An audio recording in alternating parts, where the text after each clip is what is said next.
The ideas, procedures, and suggestions contained within this podcast are not intended as a substitute for consulting with a medical professional. All matters regarding your health and fitness require medical consultation and supervision. Welcome to the Warrior Wellness Podcast, a podcast for military members, veterans, and first responders focusing on fitness, health, nutrition, and biohacking. Our mission with this podcast is to introduce America's heroes to lifestyle habits and hacks that will help them live healthier, happier lives, and in turn, be fit enough to continue their support of their communities and country. Today we are joined by Matt Saporito and James Corbett of Project Refit, a non-profit organization that provides support services to first responders and veterans. Project Refit has an ambitious mission to end isolation within the ranks of first responders and veterans by providing weekly connection meetings, an app where you can reach out to fellow members for support, and mobile centers where first responders and veterans can come together and connect. I hope you enjoy this episode and this interview with the founders of Project Refit, Matt and James.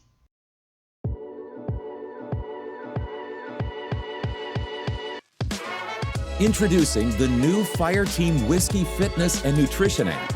Everything you need to get fit and lose weight right at your fingertips. Choose from hundreds of fitness videos and fitness plans.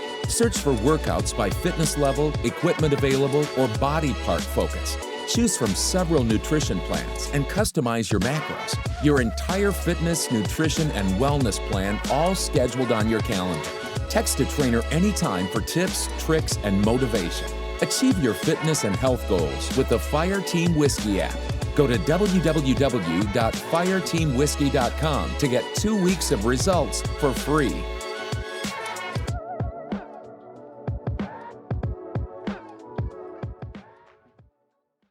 Well, Matthew and James, thanks so much for joining me on the Warrior Wellness Podcast. And we are going to talk about your awesome organization here in just a second.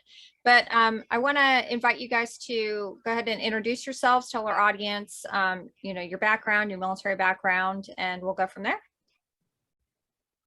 Sounds good. The floor is yours, James. All right, cool. So I'm actually not military. I'm not a first responder. I went from Columbia University. I actually was studying there, negotiation and conflict resolution. I actually ended up dropping out to start a company and a business that'll help our communities locally, because I saw some data and I saw some opportunities and I went for it. And now I'm building up this absolutely incredible. And I'm not saying this because I helped start it, but I mean it.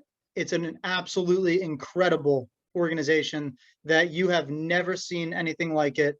It is not just another, clean of the mill, rewashed and redone kind of VSO. It is a fresh look at how we're combating suicide, technically, and isolation is our mission. So combat isolation is our mission. So that's me. That's kind of quick snippet background.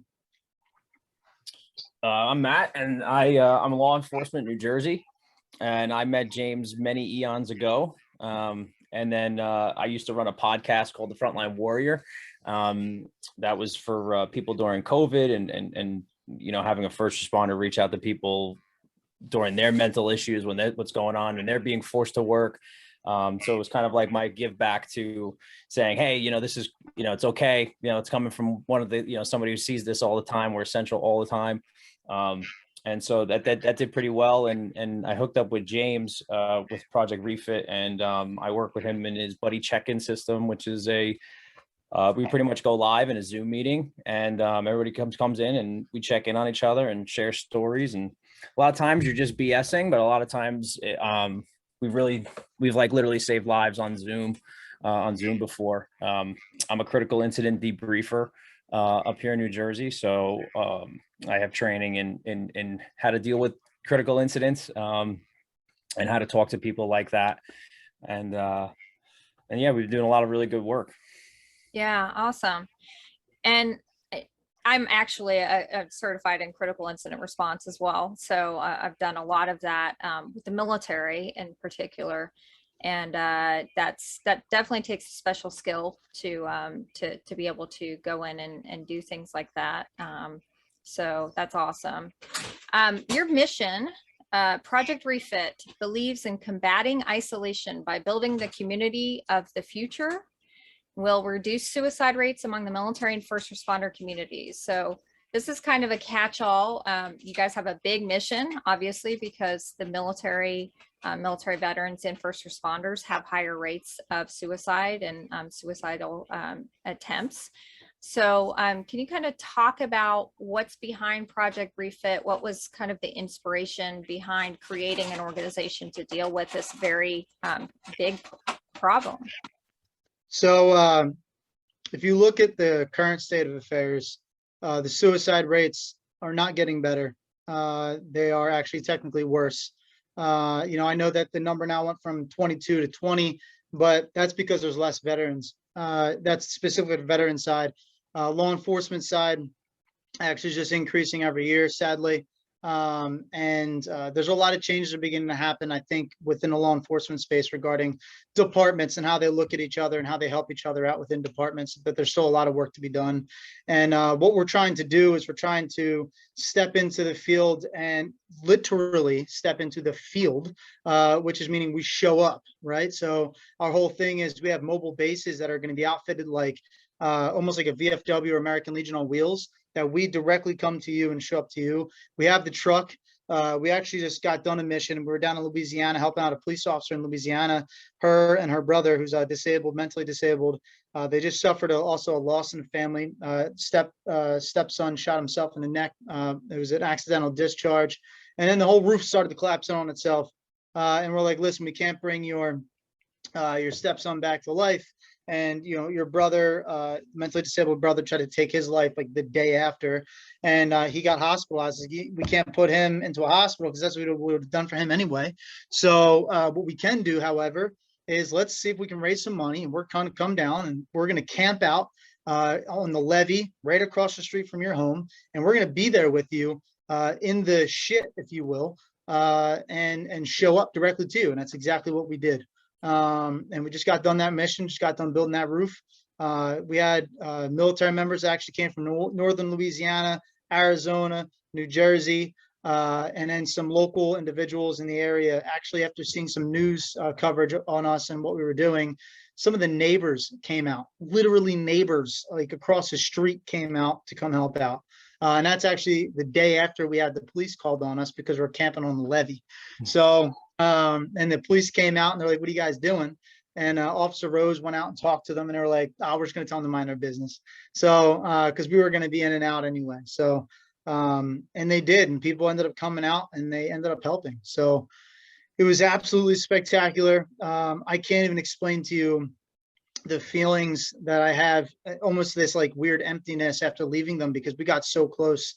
Even in a short amount of time, the direct action that we took. And I talked to Dan about it. Dan's one of the other co-founders of Project Refit. He's Army veteran, blown up twice, PTSD, TBI.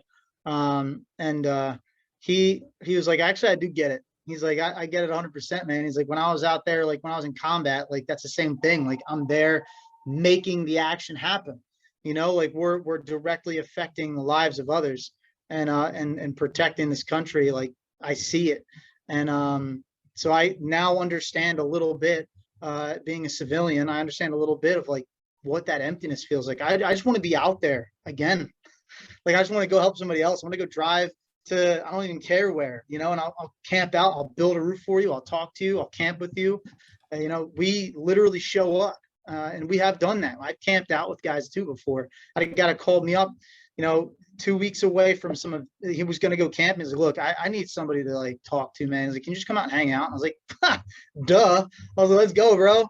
So we went out and we shot the shit for the night. He really opened up a lot and got some stuff off his chest. And, he's still here with us today. And he actually was the first person that donated $1,000 to Rose, Officer Rose in Louisiana.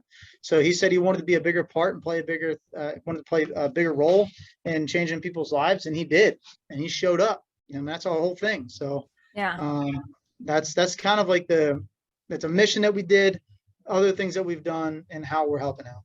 So these mobile bases, I love that idea. So Give me a kind of an idea of what these mobile bases will be doing. Is it kind of a setting up just kind of a connection center for the local military veterans and first responders to all just kind of come together and connect, or are you going to do specific like activities at these mobile centers? What's going on with those?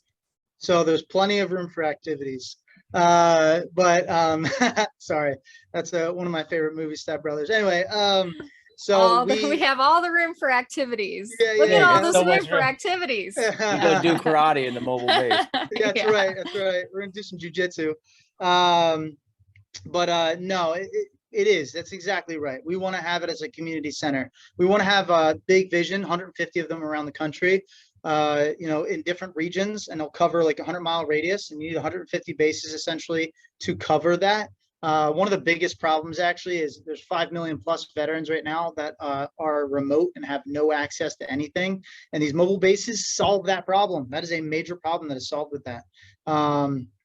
And that's what we're here to do. We're here to actually bring a new look at the problem, and we're bringing a fresh perspective and an incredibly aggressive one. We've been nicknamed by many people as the most aggressive nonprofit I ever talked to. That's also because our personalities are also ridiculously aggressive. And I don't know if you picked up on that yet or not, but I'm aggressive, and I'm here to solve a problem. Yeah, but you know what? That's the only joke, way you're going to solve the problem. You can't just, you can't be very like tentative about this, because this is an issue. It continues to get worse. So obviously we need to push harder. We need to do more.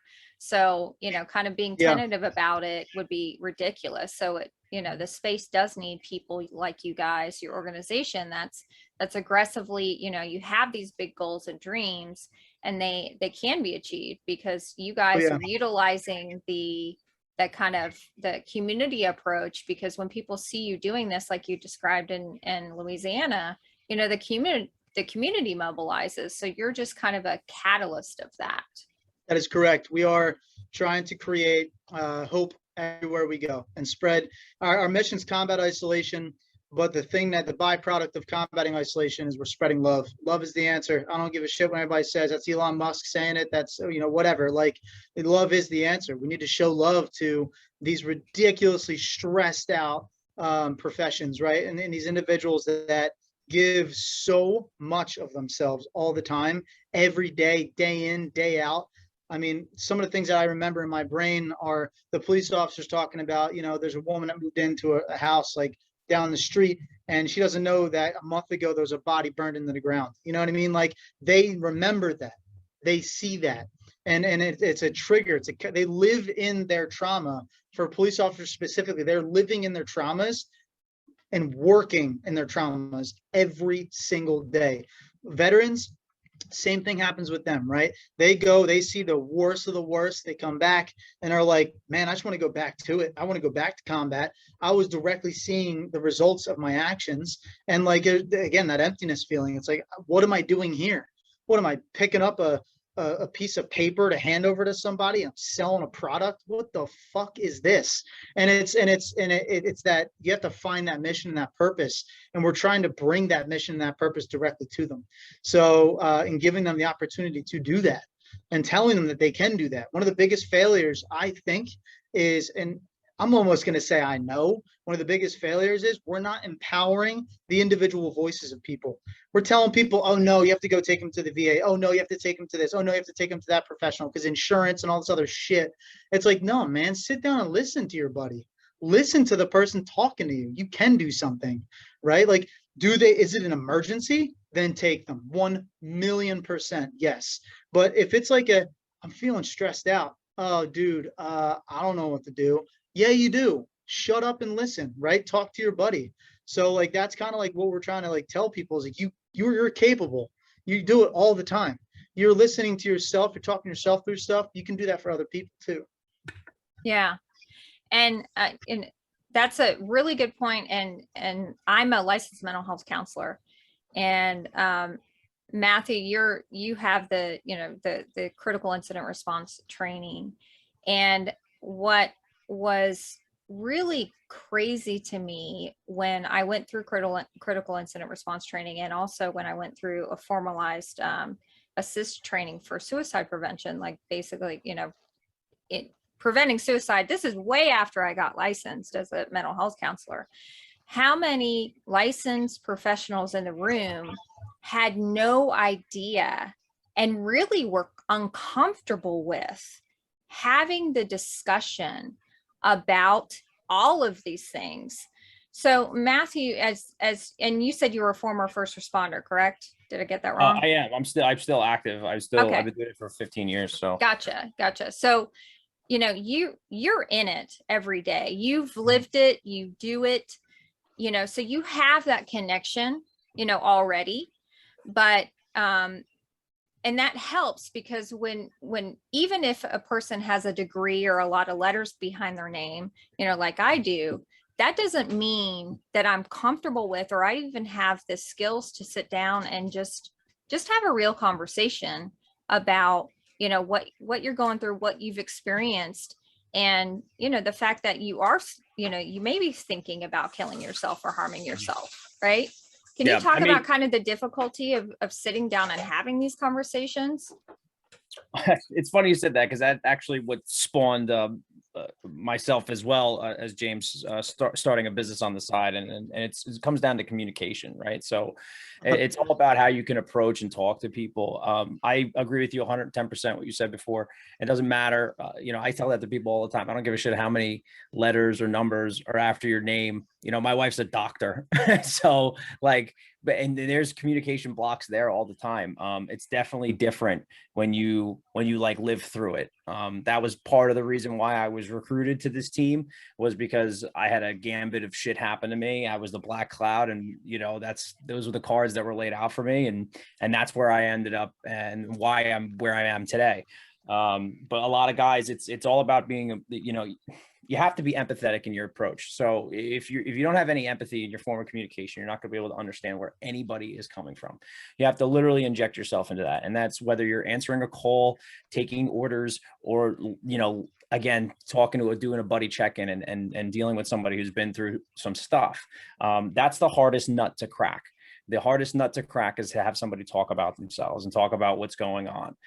So when you're an expert communicator, I consider myself an expert communicator. I can get anybody to talk to me, and that's probably because God gifted me with the ability to just flap my lips and not shut up. Very approachable. But then I learned you have to also be a really good active listener. And so by inserting empathy into how I talk to people, and we don't really share stories. When I do my critical incident debriefing, I don't, unless someone asks. We're there for them. They all know that everybody sitting in that room has been through something significant that puts us on that team and there. So, that's pretty much what we do. We have a little bit of, we have a script that we follow and all this other stuff, but it's amazing when, you can follow the script all day long. But I always put my own twist on everything that I do. Everything. I try to be as original and unique as possible. All right. Because we all have our own different energies and vibes that we give off. So my body language mixed with my communication, mixed with my empathy, that can get somebody who's maybe 20 years on the job, and he's talking to you after, a debriefing, and he's unloading 20 years worth of shit on you because, he's been holding on to this stuff. And then we use the term putting rocks in a backpack, right? So your ruck or your backpack, you're just throwing tons and tons of shit in, and it just gets heavier and heavier and heavier and heavier, right? So you have to start unloading some of that stuff. And that's what keeps it going. So, I mean, between empathy, understanding where they're coming from, you've been there before, but their situation is different. We're all different. We're all unique. So having that understanding and being empathetic in your communication, and then being in the right mindset, is the other pillar of properly communicating with these people. Because if you're not in the right headspace, if I go do something, I got family shit going on, I got something going on, I'm not in the right headspace, I can't be productive. I can't be an effective communicator. I'm not going to be able to get through to people. And that goes for everybody else. They have to be willing and able and ready to open up. And that's kind of what we do as, debriefers, is to get them to talk about what's going on. So we have to kind of like, we have to be in the right mindset, and energy's vibe and echo, broken window theory, right? So it's going to chip in the glass, it's going to spread out, right? So if I'm bringing the energy and I talk, I've been in my own debriefings where before I was even on the team, I've talked about stuff and just been like, yeah, this is, this is what was going on. It was fucked up. I had an incident where I had a child drown and die in my arms. And he was literally the same age as my oldest child. And, it fucked me up. And it wasn't until I opened up during that debriefing that other people that were there, they started opening up. There were some new guys there who never seen something like this before. And it was huge for them because they were like, holy shit, like, this is what I signed up for. It's like, yeah, it's not all rainbows and sunshine, bro. Like, this is what it is. This is the real deal. And then we just provide them resources afterwards if they need to talk or whatever. Are you fire team ready? Try the Fire Team Whiskey Spec Ops Keto Joe Shake. The Keto Joe Shake is a medium-chain triglyceride MCT shake derived from non-GMO coconut oil. It contains 17 grams of MCT, 10 grams of high-quality whey protein, and no sugar. It's sweetened with stevia leaf, so you can keep those carbs low and shred that body fat. 25 milligrams of caffeine to give you extra energy for the gym or your busy day. Fireteam Whiskey has been supplying military members deployed all over the world with Spec Ops shakes for over 3 years. Fireteam Whiskey Spec Ops shakes are fueling the fight. Whether you are just trying to lose a few pounds or trying to get that extra edge in the gym, the Fireteam Whiskey Spec Ops shakes are for you. Make sure to stock up now and support our efforts to raise funds for Team RWB, our nonprofit partner that provides social support and fitness events for our nation's heroes. Yeah, I love that. And, and it is all about just kind of providing the space and the vibe and the right energy. And, maybe if a person isn't ready today, maybe in a few days or a few months, they'll be ready to start kind of opening up and siphoning off some of that pressure that's been built up, or getting rid of some of those rocks, so to speak. So that's what you guys do with your radio check. Am I correct? Mm-hmm. Yeah, I would also like to say that's why we're building the bases in the way that we're building them, because it's not going to be clinical, right? So there's a veteran multi-service centers, right? Or not vet centers right now have I've seen these like vans that they send out or whatever, or these like trucks with like basically a hospital room in the back. And there's something called white coat syndrome. I'm not sure if you're familiar with it or not, but basically it's the idea of people don't feel comfortable talking to doctors and such like that. They get nervous and it messes with their vital signs and such. And they don't tell them everything because they think they're going to be, attacked for it or something, whatever it may be. And they're not comfortable. What we're doing is we're building up a place where we're going to go to a concert, right? We'll have a base set up in a parking lot of a concert, and it's going to be a comfortable lounge, like just relaxing, couches, coffee, water, no alcohol, and actually giving these guys like a space to come hang out, shoot the shit. If they don't want to go into the concert because anxiety or whatever it may be, but they still want to come to one and kind of experience it again, they can come out to this spot and be with a bunch of brothers and sisters that will hopefully make them feel comfortable and welcome, which I know they will, because that's just how the community rolls. So in that kind of scenario, then you get to hear people talk, right? Then you get to see who's the one that's struggling here, who's saying the stuff like, oh, I came out for a good night, of course something bad would happen, or the dark cloud, if you will, to reuse what Saps just said, right? Like that's what we're trying to look for, and then we can talk to you, and then we can find you the resources that you need, and then we can build a trusting relationship with you. That's what we're trying to do, right? So that's the critical piece that's missing, that boots on ground, direct approach. We're here, we're just regular old Joes, and we can talk to you. Yeah, I love that.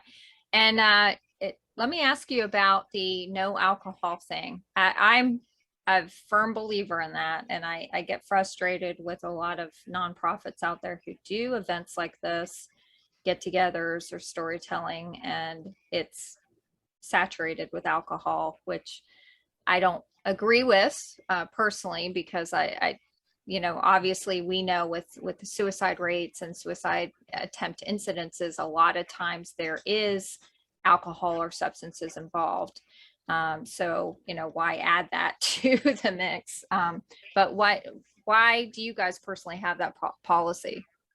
You just said it. Yeah, Simple as exactly. that. I mean, to be completely honest with you, there was a guy that was helping us out the other day.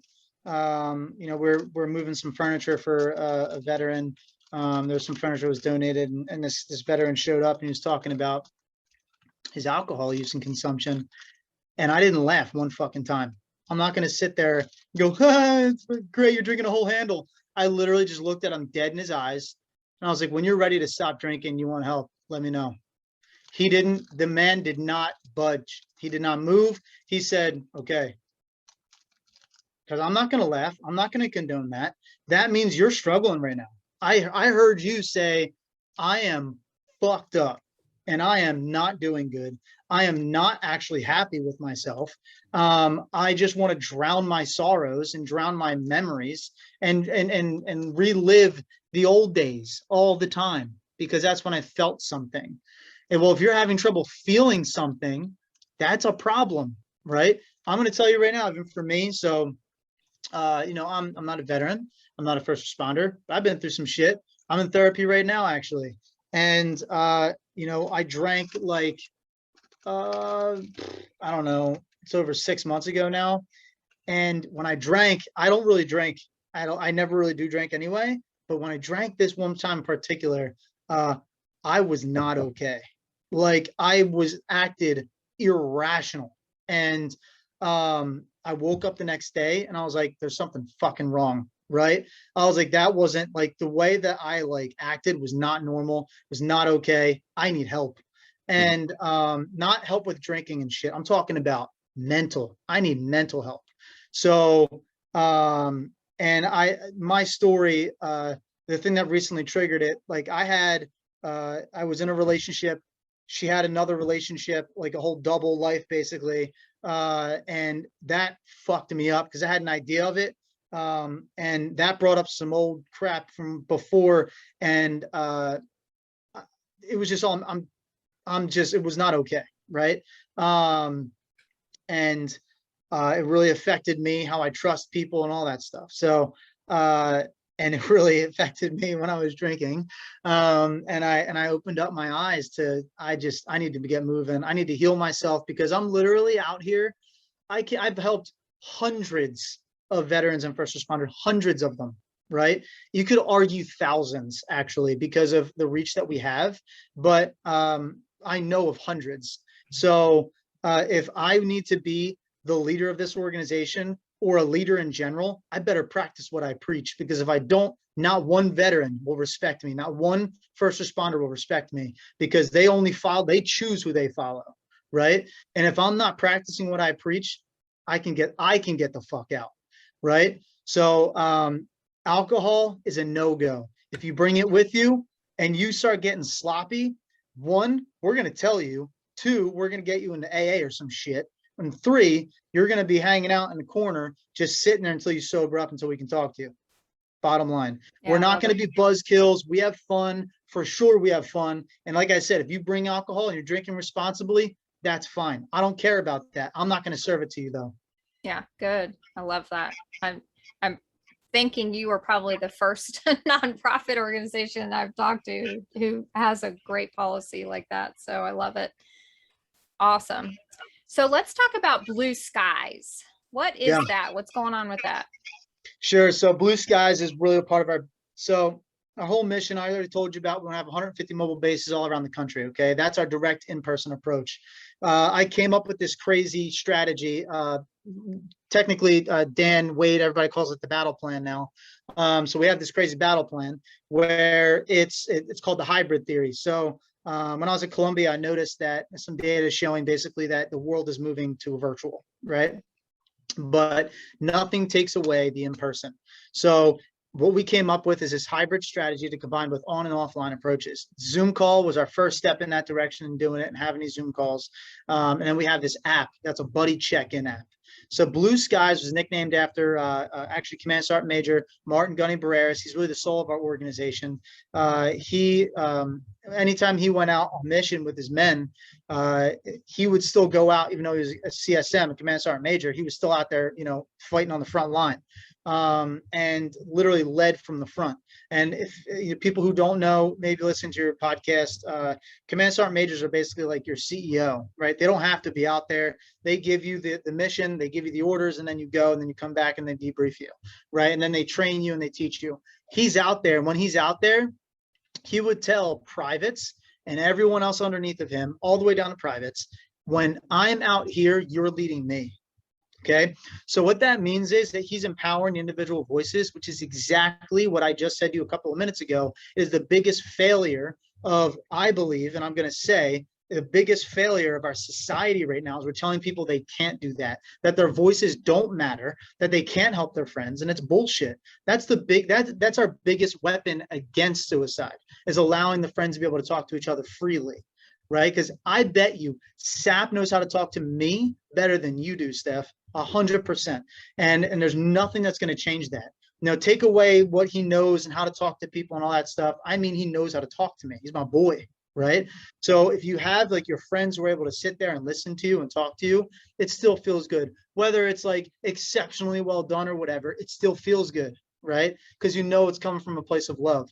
Now, when you're in a place where you can't hear people, that's when it's dangerous. Right. That's when that numb feeling that you feel, when it's hard to feel excited about things and everything like that, that's when you know you need to get help, by the way. That's a sign. I just want to say that for anybody listening, if they don't currently go and they're feeling those feelings, or not feeling, actually, when you're numb, that's a sign you need to get some help and you need to talk to somebody. But anyway, moving on, he knows how to talk to me. The friends know how to talk to each other. Coming from a place of love really does matter. And showing up directly for that person's huge. So I forget where I was going with this, but that's basically Blue skies, James. Blue skies. Oh, right. So bringing it back, we want to connect the friends. Thank you for that, Seth. I also have I've been punched in the head a lot, and I have some things that I have going on. But anyway, so we have the buddy check, where literally at the tap of a button, I'm going to try to pull it up. At the tap of a button, you can actually listen in your buddies. So we have the listen and talk, and we're actually turning that listen button into the actual buddy check, where when you just tap that button, you message your top 5 best friends. We call it your top 5 fire team members. And you actually get in touch with them instantly and ask them, hey, how you doing today? How you feeling? Like, what's going on? Just to do your buddy checks. I love that. And the name of my business is Fire Team Whiskey. So that Yep. I am all about that, having that team approach. It's like, just like in the military, or even in the first responders, you have a team of people. They all have kind of a specialty. We can't be good at everything, right? We all have Right. our weaknesses. We all have our Achilles heel, right? But it's so important to have a fire team with you, that maybe this guy on your fire team is good at kind of identifying when you're kind of getting out of line. You're not doing that well, and checking in with you and kind of sniper checking you. And maybe That's somebody right. else is good at kind of getting everybody together, or so you have this fire team of support. So that's awesome. I love that concept. And that it just, as a team, you're going to be stronger together, using all of your strengths, and they're going to make up for your weaknesses, and hopefully you can learn from them and get better in those areas that you're weak. So just to kind of sum it all up, Matt, can you talk about who is it out there, if you're listening and they're hearing this interview, who is it that needs your organization? Who needs to be reaching out to you? What kind of people are you looking for that need Project Refit? Well, basically, we're looking for active and either retired or veterans. That's who we tailor to. Those are our people. So if you're active duty, or you're reserve, or you're out, or you're actively working on the job, or you're retired, like, we have all walks of life from all over the place. Literally. And everybody is, and I got to be honest here, like, everybody's amazing. you know, like I didn't serve in the military. So, you know, when I actually did a buddy check-in, when I first started getting involved, I checked in one time and I had somebody, you know, I had Mo, who's an amazing human being. Dude, special forces, the whole nine. I have military family members. And this guy's SF, and I shared my story with him, and he's like, "No, bro, like I ain't shit. Like you're the man, you know." Like, and when you hear that, right? When you know, because I'm a teams guy here in you know in New Jersey, I'm big on that. A firearms instructor, the whole nine, right? So like you want to be high, like when you're on the job, you want to be high speed, right? That's why guys do the military, right? They want to be high speed. Everyone wants to be high speed. So when you have somebody who you know is high speed, and he's telling you like, "No, man, it's cool. Like you the man, blah blah blah." Like it didn't matter what I did, didn't matter what he did. Like that's just a buildup, you know. And we have so many good leaders that lead these, you know, these buddy check-ins, especially you know Wade and Dan. Like they're awesome human beings. So I mean that's who we tailor to. We tailor to the veterans. The you know combat veterans. I don't care if you worked on a helicopter. I never went over, or if you were in the shit and you did 7 tours. Like it doesn't matter. You know, we've talked to all walks of life. Literally. Everybody from everywhere. You know, we had cops from DC going through shit. I mean, James, and like we're always like available. Like that's just crazy. Like James hit me up one time at like 9:30 at night on the East Coast. And he's like, "Yo, I need you. I got a guy. He's a cop. He's going through some shit." And I'm like, "I'm in bed already." I'm like, "Bet, I'm on." So like, I just threw a shirt on, threw a hat on, and we got on. We chatted for like 2 hours. You know, and I had to still go to work the next morning, but it's what we do. So, I mean, we're always there for people. Like we have so many cool ideas. You know, we've hosted Call of, we have a lot of guys who are gamers, right? So they connect on their computer. We've hosted Call of Duty tournaments, cornhole tournaments. We've done golf outings. Like James is bringing the mobile base up to a car show that we're hosting from my union, you know? So like there's just so much. And it's just like, again, like we just want to keep reaching out and just, you know, exposure, because like the waves that this organization has made in the last, you know, year and a half has been monumental. And so like we just keep growing and growing and growing. And it's like constant. Like every time we see somebody new, I give it like I tell James all the time, it's like 2 weeks, I give them 2 weeks. 2 weeks, they keep checking in like this, they're going to want to be a part of it. How can I be a part of it? How can I do this? You know, there's so many different ways you can find us. You can find us on LinkedIn. You can find us on Facebook. You can find, I don't even know. We have an Instagram. Like you got it all. So like on any facet of social media, I think the only thing we don't have is like a Project Refit podcast. That's like the only thing that we don't have. Right. Well, I of course perused your website. So all the links to all your social media and your website will be on the show notes for this podcast, but it's projectrefit.us.